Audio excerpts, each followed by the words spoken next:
Killer Frost, the arch-nemesis of Firestorm, and one of my favorite non-Batman DC villains. Certainly one of the best female DC villains. For decades, the character was fairly obscure though, that is until recent years, when she began to appear in multiple forms of media outside comics, like for instance the CW Flash TV show, the Injustice fighting games, and animated Suicide Squad movies. Now, there's been more than one character to call herself Killer Frost in the comics, 3 to be exact. The first was Crystal Frost, the second Louise Lincoln, and the third and current Frost is Caitlin Snow. This list, which will hopefully help you find some good Frosty reading, will feature stories with all 3 versions. I myself do prefer the original though, Crystal. Anyway, without further ado, let's get to the list. Number 5. Burning Desire, from Green Lantern Volume 2, Issue 127, published in 2000. It was written by Jay Farber and penciled by Ron Lim. This story features a second Frost, Louise Lincoln. She's probably my least favorite, as her motivations always felt a bit weak to me. She was a friend of the original Frost, Crystal, and when Crystal died at the hands of Firestorm, she for some reason blamed herself. She then recreated the accident that turned Crystal into Killer Frost on herself, so that she could live on in her or something. Like I said, it's never quite made sense to me. Anyway, in this tale, Louise is being transferred to another holding facility when the transport crashes down a cliff. Frost, now free, is soon joined by another supervillain, Effigy, a fire-based villain, who just happened to be in the area hiding from his nemesis, Green Lantern. Effigy helps Frost deal with the transport guards, and the two then run off together. We then basically get a sort of Bonnie and Clyde type story, as these two supervillains begin to bond. Killer Frost is a heat vampire, remember? She needs to drain heat to survive and for her powers to work. Heat is obviously something Effigy possesses plenty of. In other words, Effigy was like made for her. Naturally, their happy little moment together is soon rudely interrupted by Green Lantern, who's determined to bring in both of these felons. Hands down my favorite Louise Lincoln story. It's not exactly a masterpiece, but it is a really fun read, and it is kinda touching to witness this nice moment between these two villains, brief as it is. This is one story that's entirely about the villains. Even though it was published in an issue of Green Lantern, it's not really a Green Lantern story. It's a Killer Frost and Effigy tale, through and through. Number 4. The Ice Slaves of Killer Frost, from DC Comics Presents 17, published in 1979. It was written by Gerry Conway and penciled by Jose Luis Garcia Lopez. Featuring the original Frost, Crystal, this is actually the second Killer Frost story ever made. Following the events of the first Frost story, Crystal has been encased in a block of ice, not only neutralizing her powers, but also putting her in a cryosleep of sorts. Believing her to be dead, the authorities and Superman are dumb enough to defrost her though, awakening the merciless Ice Maiden from her slumber. Using a new technique of hers, Crystal is then able to freeze Superman just enough so that he doesn't die, but loses control of his mind. She is now free to command the Man of Steel, and her first command is for him to build a machine that will amplify this power of hers. With this new power, she will enslave every man on the planet, taking her manic misandry to whole new levels of megalomania. The only ones who can stop this demented scheme of hers is the men who put her on ice in the first place, Firestorm. So Killer Frost turned Superman into a mind-control slave over 20 years before Poison Ivy did so in Hush. Probably not that many who know that. This ice mind control of hers was never used again in later stories, as far as I know. But I'm actually fine with that, as there are too many mind control villains in comics anyway. But it sure was fun for this one story. A cool idea, if you will. Crystal Frost's thing is a crazy hatred of men after all, and with this power, that hatred was taken to whole new levels. An all-around great Bronze Age tale featuring a delightfully wicked and chilling Killer Frost. Number 3. A Cold Time in the Old Town Tonight, The Icy Hearts of Killer Frost, from The Fury of Firestorm, issues 3 and 4, published in 1982. This two-parter was written by Gerry Conway again and penciled by Pat Broderick.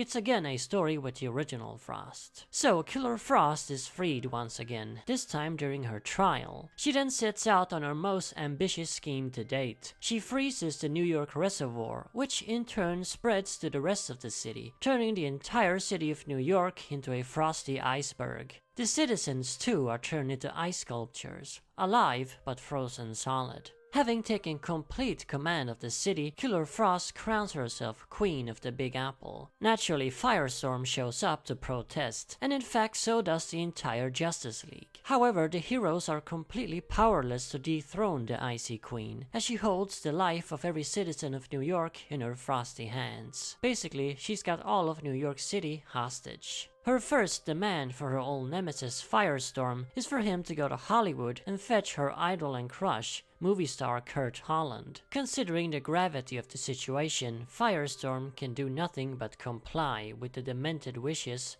of the disturbed Ice Maiden.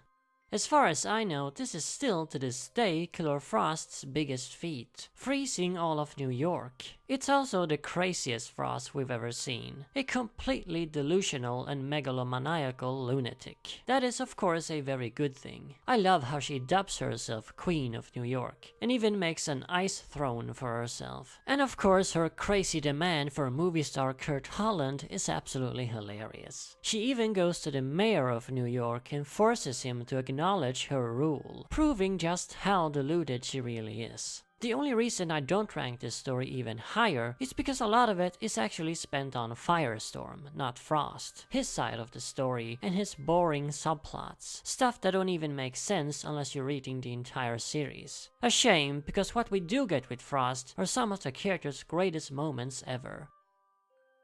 Number 2. Freezing to Death. From Justice League of America New 52, issue 7.2, published in 2013. This story was written by Sterling Gates and penciled by Derlis Santa Cruz. A villain issue tied with the whole Forever Evil event, it features the third and current version of Frost, Caitlin Snow. Now, last time I talked about Killer Frost, I mentioned how I had never read a single story with Caitlin Snow and didn't care to either. Well, for the sake of this video, I figured I had to check out at least a couple of her comics. And I gotta say, I found myself pleasantly surprised. While I don't like her visual design, I think she's actually quite a good character, certainly better than Louise Lincoln. A lot of that is due to this issue. This is her origin story, how Caitlin Snow became the third Killer Frost. Of course, in the New 52 continuity, there hasn't been any other Killer Frosts before her, so she's technically the first Killer Frost. Anyway, Caitlin Snow is a brilliant young scientist working for Star Labs. She's sent to one of their outposts in the Arctic, where she is to continue the work of the now deceased Dr. Louise Lincoln, a nice nod to the previous Frost. Lincoln had built a self-sustaining thermodynamic ultraconductor engine, but failed to get it fully operational before her demise.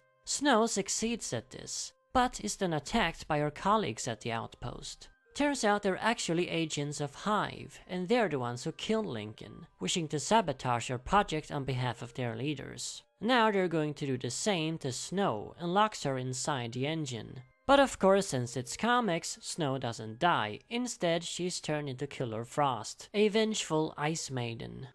A great and very tragic origin story. I'm not really sure what I expected, but it sure wasn't this. This is a Frost who's almost on the level of Mr. Freeze in terms of tragicness. Her motivations also make sense. She wants revenge on the people who turned her into an ice freak. Following that, she wants heat, as we all know, she needs heat to survive, and she finds that heat in Firestorm. An excellent excuse for their rivalry. Pretty cut and dry motivations.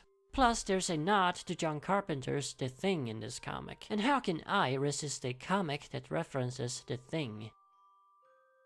And now for the greatest Killer Frost tale of them all, in my opinion. Number 1. Kiss Not the Lips of Killer Frost. From Firestorm number 3, published in 1978. It was once again written by Gerry Conway and penciled by Milgrom. This is the very first Killer Frost story. It's the origin of the very first Killer Frost, Crystal Frost.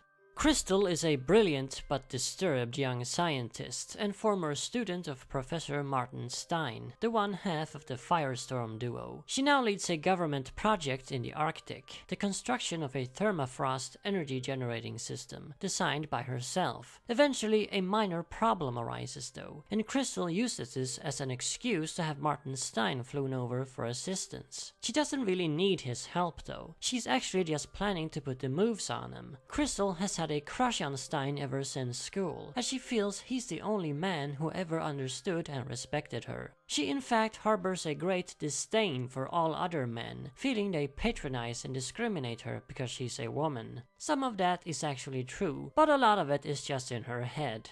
Crystal has issues. Anyway, turns out Stein does not return her feelings, and so rejects her advances. Crystal is utterly devastated and storms out, later accidentally locking herself in a thermofrost unit. What then comes out is of course not Crystal, but the Ice Maiden Killer Frost, and she's hungry for heat and revenge on all men, specifically the man who scorned her, Martin Stein. And that is how the Icy Man-Hater, the original Killer Frost, came to be. A great story featuring a very interesting and complex villain. On one hand, Crystal is very sympathetic and sad. On the other, she's utterly despicable and completely demented. My kinda gal, in other words. Crystal was really messed up, for sure, but I can't help but wonder if there wasn't some way all of this could have been prevented. If Stein hadn't rejected her, or if she'd met another man. But at the same time, I also feel she was doomed to this chilling fate from the start. In this story, you already see the seeds for the crazed supervillain who froze all of New York.